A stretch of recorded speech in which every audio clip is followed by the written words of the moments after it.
the State Department into a private hedge fund. The Russians, the Saudis, the Chinese all gave money to Bill and Hillary and got favorable treatment in return.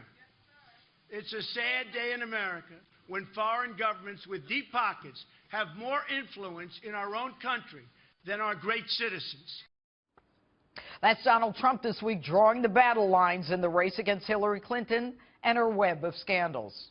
Trump planning to give a major speech this Monday to outline his case against Clinton. So what exactly should be included in that outline?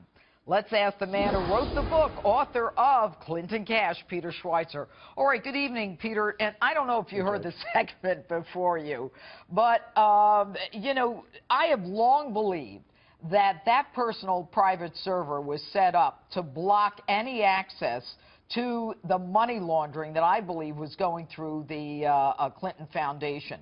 But you wrote the book.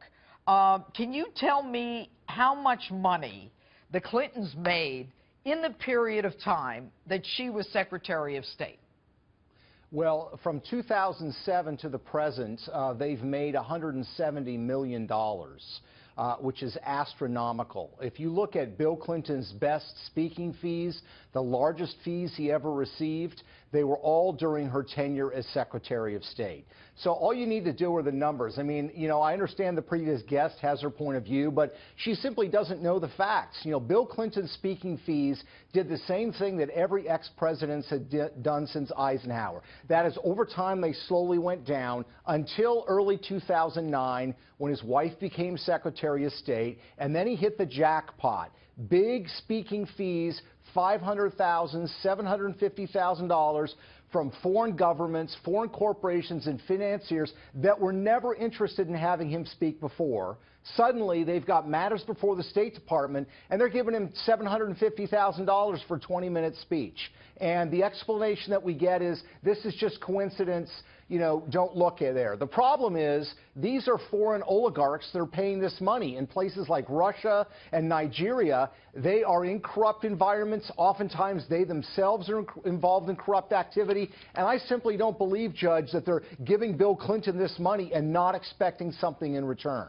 Well, and you know, it's interesting because the foundation has, as I understand it, amended their returns at least 7 or 8 times. And one of the things that Hillary Clinton said, defending herself against Trump's latest attacks, is she said some things may have fallen through the cracks. Well, why is it every year you have to amend the Clinton Foundation tax returns? But let's talk about the fact that the foundation has taken in, you say, $3 billion, a B with a B?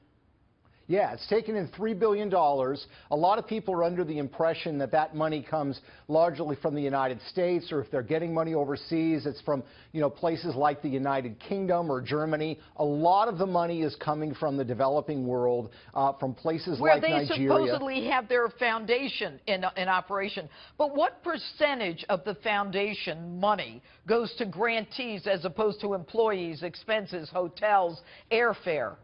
Well, they give about 10% to other organizations. They claim that the bulk of the rest of the money they use to support and enhance the work of other organizations. But it's hard to know exactly what that means. And by the way, Judge, the comment that she made about, you know, a few donations had not been disclosed that slipped through the cracks. There were a couple of them.